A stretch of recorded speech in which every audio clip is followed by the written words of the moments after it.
नमस्कार, स्वागत है आप सभी का हमारे खास बुलेटिन में और मैं हूं आपके साथ किरण। बुलेटिन में सबसे पहले बात करते हैं प्रधानमंत्री नरेंद्र मोदी के दौरे के बारे में। पीएम मोदी बांसवाड़ा में करोड़ों की कई परियोजनाओं की सौगात देंगे और ऐसे में देखिए कि प्रधानमंत्री नरेंद्र मोदी नोएडा में इंटरनेशनल ट्रेड शो 2025 का भी उद्घाटन करने जा रहे हैं और ऐसे में दूसरी खबर पर भी हमारी बातचीत होगी और दूसरी खबर में बात हम आदमखोर भेड़िए के बारे में करेंगे। बहराइच में भेड़िए का आतंक बना हुआ है। यहां मां की गोद से 2 साल की बच्ची को वो भेड़िया उठा करके ले गया और 15 दिन में देखिए 4 बच्चों की मौत हो गई। तीसरी खबर में बात होगी धार्मिक नगरी पुष्कर की, जहां कुछ होटलों की ओर से मांसाहार परोसे जाने का वीडियो सामने आने के बाद तीर्थ पुरोहितों और श्रद्धालुओं ने कड़ा विरोध जताया है। इसके बारे में भी हम आपको विस्तार से जानकारी देंगे और वहीं चौथी और आखिरी खबर में बात करेंगे अवैध घुसपैठियों के बारे में। दिल्ली में अवैध बांग्लादेशियों के खिलाफ एक्शन जारी है। दिल्ली पुलिस ने अवैध रूप से रह रहे 25 बांग्लादेशियों को गिरफ्तार किया है। तो ये 4 बड़ी खबरें जो अभी आपके टेलीविजन स्क्रीन पर है, इस पर हम विस्तार से आपको जानकारी देंगे। पहला पीएम मोदी का दौरा, दूसरा भेड़िए की खबर और मांसाहारी भोजन परोसने को लेकर के नाराजगी और वहीं घुसपैठियों के खिलाफ एक्शन तेज है, उस पर ये पूरी जानकारी हम आपको देंगे।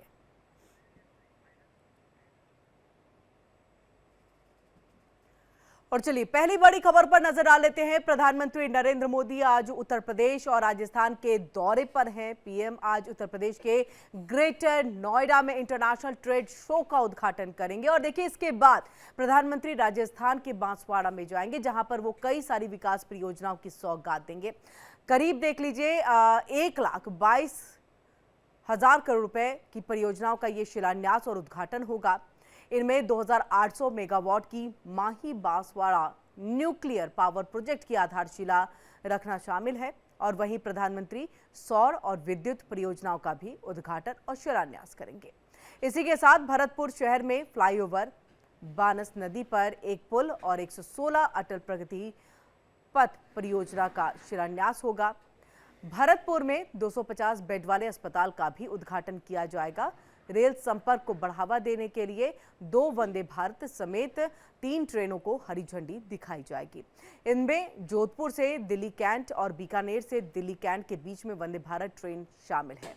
तो ये देखिए कई सारी सौगातें जो है आज राजस्थान के बांसवाड़ा को प्रधानमंत्री देने जा रहे हैं और ऐसे में आपको बता दें कि सबसे पहले उत्तर प्रदेश के ग्रेटर नोएडा पहुंचेंगे प्रधानमंत्री और यहां पर इंटरनेशनल ट्रेड शो 2025 का उद्घाटन करेंगे और यहीं से आत्मनिर्भर भारत को एक नई उड़ान की तरफ जो है दिशा देने का काम प्रधानमंत्री करेंगे। इसके साथ साथ लोकल के ऊपर में फोकस करने को लेकर के भी जो है खास तौर से ध्यान केंद्रित किया जाएगा और संभवतः हो सकता है कि वहां से वो कोई संबोधन जो है वो भी दे, लेकिन इस पर नजर बनी रहेगी। अपडेट हम आप तक पहुंचाते रहेंगे और ज्यादा जानकारी के लिए हम सीधे रुख करेंगे अपने संवाददाता अभिषेक पांडे का, जो लखनऊ से हमारे साथ जुड़ रहे हैं। अभिषेक, क्या कुछ जानकारी है? आज बहुत महत्वपूर्ण प्रधानमंत्री का दौरा, सबसे पहले ग्रेटर नोएडा जहां पर इंटरनेशनल ट्रेड शो 2025 के उद्घाटन में वो शामिल होंगे और वहीं से क्या संबोधन भी देंगे? बिल्कुल, देखिए एक बहुत बड़ी अपॉर्चुनिटी है, बहुत बड़ा मौका है जब 75 देशों की तरफ से रिप्रेजेंटेशन हो रहा है उत्तर प्रदेश के एक इंटरनेशनल ट्रेड शो में। 29 सितंबर तक ये ट्रेड शो चलेगा और इसमें आप समझ लीजिए कि लगभग 2400 से ज्यादा एग्जीबिटर्स हैं जो यहाँ पर 75 देशों से आएंगे।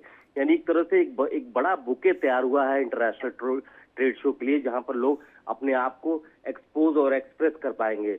प्राइम मिनिस्टर नरेंद्र मोदी अब से थोड़ी देर में इस ट्रेड शो को इनॉग्रेट करेंगे, उद्घाटन करेंगे और वहां पर उनकी एक स्पीच होगी। सबसे खास बात यह है कि जो टैरिफ वॉर चल रहा है, टैरिफ को लेकर के जो ट्रेड में दिक्कत आई है, उसके बाद आज के इस ट्रेड फेयर से प्रधानमंत्री क्या बोलते हैं, इस पर सबकी नजर होगी।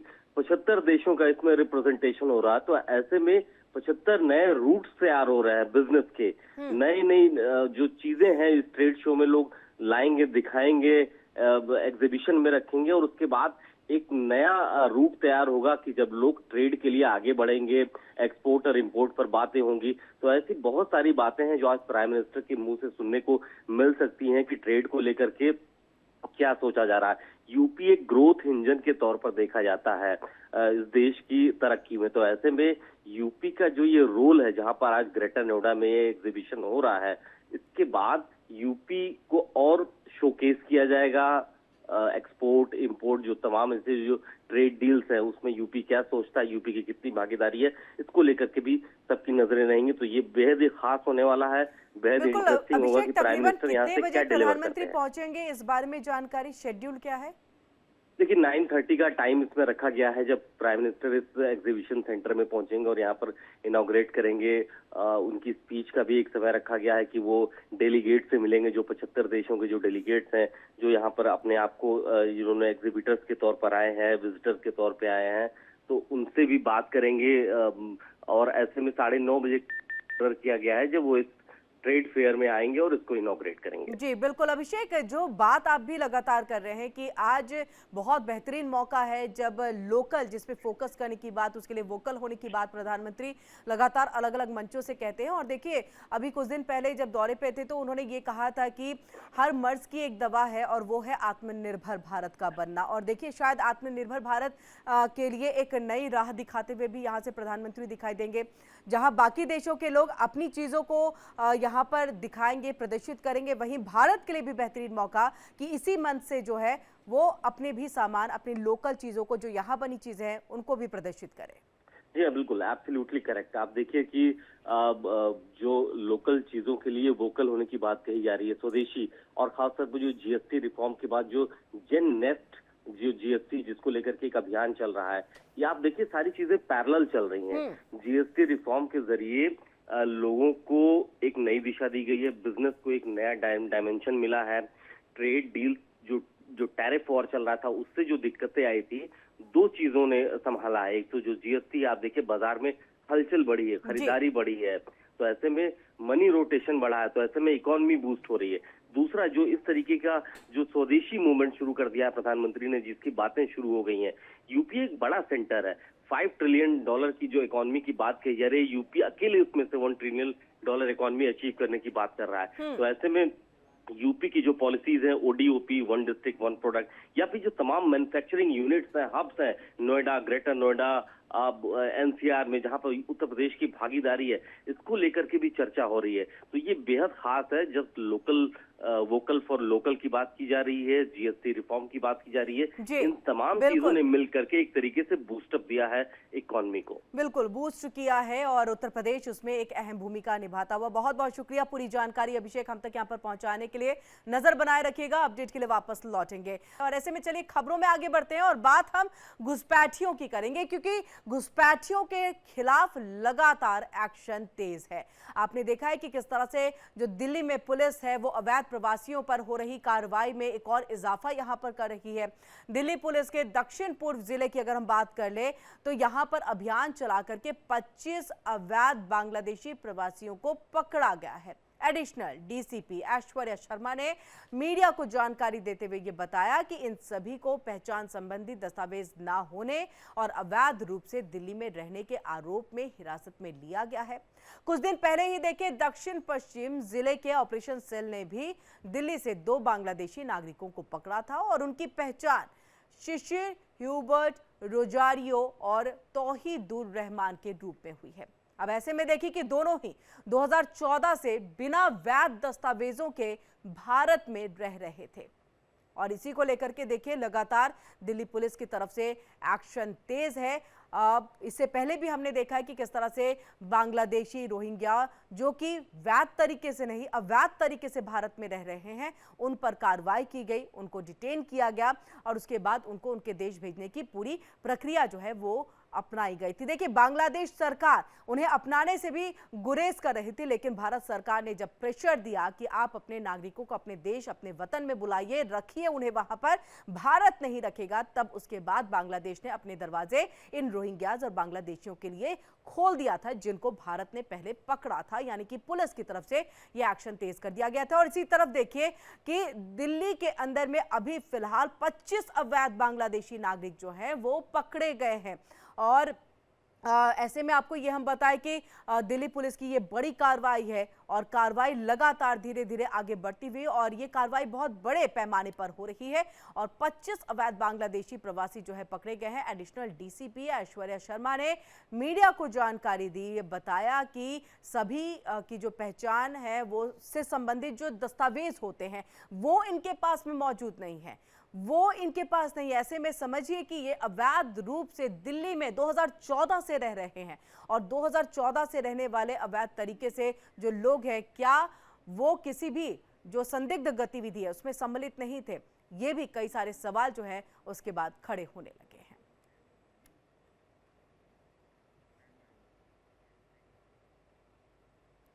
और अब चलिए बात करेंगे अजमेर की, जहां पर मांसाहारी बिक्री पर अब बवाल खड़ा हो गया है। जी हां, देखिए राजस्थान के पुष्कर में कुछ होटलों की ओर से मांसाहार भोजन परोसने का वीडियो सामने आने के बाद तीर्थ पुरोहितों और श्रद्धालुओं ने कड़ा विरोध जताया। श्री तीर्थ गुरु पुष्कर पुरोहित संघ ट्रस्ट ने उपखंड अधिकारी गुरु प्रसाद तंवर और नगर परिषद आयुक्त जनार्दन शर्मा को ज्ञापन सौंपा। देखिए, ज्ञापन देकर के कड़ी कार्रवाई की मांग की गई है। इस दौरान एसडीएम और आयुक्त ने तीर्थ पुरोहित को जांच कर कार्रवाई का भरोसा दिया और वहीं पुष्कर होटल एसोसिएशन ने एक बूढ़ा पुष्कर होटल पर कार्रवाई का विरोध किया है। अब ऐसे में देखिए, ये जो मांसाहार भोजन है उसको परोसने को लेकर के ये पूरा जो बवाल है वो यहाँ पर मचा है और ये अजमेर से खबर जो है वो सामने आई है कि यहाँ पर मांसाहार चीज़ों की बिक्री हो रही है, भोजन परोसा जा रहा है और ऐसे में देखिए पुरोहित श्रद्धालु जो है वो उसका कड़ा विरोध कर रहे हैं।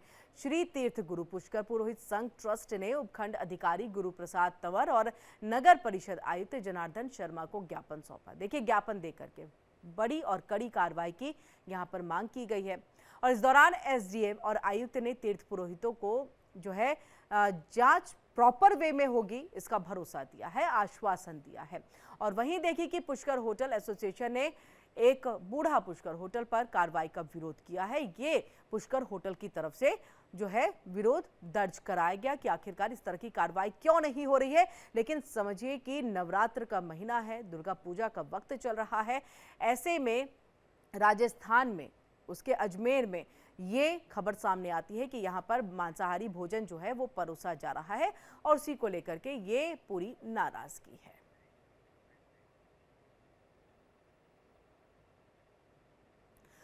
और चलिए एक बार फिर से देखिए, भेड़िए का आतंक सामने आया और आतंक से वहां पर दहशत का माहौल है। उत्तर प्रदेश के बहराइच में आदमखोर भेड़िए के हमले की घटनाएं रुकने का नाम नहीं ले रही हैं।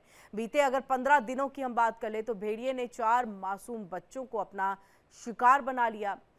एक बार फिर से भेड़िए ने एक बच्ची को अपना शिकार बनाया और गंभीर रूप से घायल बच्ची को इलाज के लिए अस्पताल में भर्ती कराया गया, लेकिन तब तक बच्ची की मौत हो गई थी। देखिए, इस घटना के बाद से ही इलाके में एक डर का माहौल है, दहशत का माहौल है। अकेले निकलने से अब लोग कतराने लगे हैं। मामला मझारा तौकली के बाबा पटाव गांव का है, जहां पर मां की गोद में लेटी 2 साल की मासूम बच्ची को आदमखोर भेड़िया उठा करके ले गया। इस बात की जानकारी होते ही पूरे के पूरे इलाके में जो है हड़कंप मच गया है। डरे सहमे लोग अपने घरों से बाहर निकलने और उन्होंने बच्ची की तलाश जो है वो शुरू की। कड़ी मशक्कत के बाद जो है बच्ची गंभीर रूप से घायल हो गई और अवस्था में देखिए बहुत दूर जो है वो बच्ची पड़ी हुई मिली। और ज़्यादा जानकारी के लिए हम सीधे रुख करेंगे अपने संवाददाता का। हमारे साथ अटल सिंह जुड़ चुके हैं। अटल, क्या कुछ जानकारी है? क्योंकि देखिए 15 दिन के भीतर 4 बच्चियों को एक तरह से भेड़िए ने हमला करके घायल कर दिया या किसी की मौत हो गई है और अभी फिलहाल ऐसी जानकारी एक सामने आई, 2 साल की मासूम बच्ची को अपना निवाला बनाया। जी, पिछले साल जहां भेड़िए के हमले में महती इलाके में 10 से ज्यादा लोगों की मौत हो गई थी, वहीं इस बार भेड़िए ने अपना इलाका चेंज किया है और बहराइच जनपद के पखरपुर इलाके में आदमखोर भेड़िए का आतंक की दहशत बनी हुई है। लगातार भेड़िया इस क्षेत्र में हमलावर है, छोटे बच्चों के ऊपर हमलावर है। अभी तक 4 बच्चों को अपना निवाला बना चुका है और लगातार वन विभाग के लगातार जागरूकता के बाद भी लोग घरों में अंदर रह रहे हैं, लेकिन उसके बाद भी भेड़िए के द्वारा लगातार घरों में घुसकर बच्चों को उठाकर ले जाकर उनका निवाला बनाया जा रहा है। जी बिल्कुल अटल, देखिए हम तस्वीर दिखा रहे हैं किस तरह से उस बच्ची को जो है अपनी गोद में लिया हुआ एक शख्स पीछे बैठता है और बहुत तेज गति से जो है बाइक को एक शख्स जो है वो लेकर के जाता है ताकि तुरंत अस्पताल पहुंचाया जाए, बच्ची को बचाया जा सके। वैसे ऐसा हो नहीं सका, बहुत दर्दनाक की घटना। लेकिन अब इसके बाद प्रशासन, पुलिस प्रशासन, इन सब की तरफ से क्या कुछ कहना है? वन विभाग क्यों भेड़िए को पकड़ पाने में यहाँ पर सक्षम नहीं है? इसको लेकर के क्या जवाबदेही है उनकी? जी, कल जब मजारा तकली के गांव बाबा पटाव में एक बच्ची, 2 वर्षीय बच्ची को भेड़िया उसकी मां की गोद से उठाकर लेकर भाग गया, उसके बाद ग्रामीणों ने हांका लगाकर जब उसका पीछा किया तो भेड़िया उस बच्ची को छोड़कर भाग गया, लेकिन भेड़िए ने उसके बाएं हाथ को पूर्णतया खा लिया था। और जब परिजन उसको लेकर के सीएससी, नजदीकी सीएससी पर जाते हैं, वहां पर डॉक्टर उसको मृत घोषित कर देते हैं। इतनी बड़ी घटना के बाद वहां के ग्रामीणों में भारी आक्रोश देखा गया। मौके पर जिलाधिकारी अक्षय त्रिपाठी भी पहुंचते हैं और उनके द्वारा परिजनों से मुलाकात की जाती है और उनको ढांढस बढ़ाया जाता है। उसके बाद वो जिलाधिकारी के द्वारा यह बताया जाता है कि क्षेत्र में 21 राजस्व टीमों की भी गठन किया गया है और वन विभाग की 32 टीमें लगी हुई हैं। लगातार भेड़िए को पकड़ने के लिए वन विभाग के द्वारा नेट के द्वारा, थर्मल ड्रोन के द्वारा, सीसीटीवी कैमरे के द्वारा और नेट का जाल लगाकर लगातार ये प्रयास किया जा रहा है। अटल, इतने सारे टेक्नोलॉजी का इस्तेमाल किया जा रहा है कि ड्रोन लगाया जा रहा है, लोग इतने बड़ी टीमें बना करके जो है भेड़िए को पकड़ने की कोशिश में जुटे हुए हैं, लेकिन फिर भी सक्षम नहीं हो पा रहे हैं। यानी भेड़िए को पकड़ पाना उनके लिए एक तरह से बहुत बड़ा चैलेंज है। पिछले बार की अगर हम बात कर ले, क्योंकि अटल आप तो लगातार ग्राउंड पर मौजूद होंगे, लोगों से आपने बात की होगी, पिछले बार क्यों इस भेड़िए को जो है वो छोड़ दिया गया था? क्यों नहीं इसको पकड़ करके जो वन विभाग ने है कोई कार्रवाई या फिर किसी पिंजरे में बंद करने का कार्य किया? जी, लगातार जब भेड़ियों को पकड़ा जाता है, वन विभाग के द्वारा जब भी भेड़ियों को पकड़ा जाता है, एक प्रोटोकॉल के तहत उसको कुछ दिनों के बाद फिर जंगलों में छोड़ा जाता है। लेकिन ये जो घटना है, ये अब की भेड़िए ने अपनी चाल भी बदल दी है। आप देख सकते हैं कि पहले के मामलों में भेड़िए ने सिर्फ रात में हमला किया, लेकिन अभी भेड़िए ने पूरा पैटर्न चेंज कर दिया है और दिन में भी बच्चों के ऊपर और अब तो बड़े बुजुर्गों के ऊपर भी वो लगातार हमला कर रहा है। लगातार हमले की वजह से जो ग्रामीण है वो दहशत में है और वन विभाग के लोग लगातार इसके लिए प्रयासरत हैं, लेकिन अभी भी भेड़िया वन विभाग के पहुंच से बहुत दूर है। बहुत बहुत शुक्रिया अटल, पूरी जानकारी हम तक यहाँ पर पहुंचाने के लिए, और नजर बनाए रखिएगा। अपडेट के लिए वापस लौटेंगे आपके पास। और इसी के साथ इस बुलेटिन में इतना ही।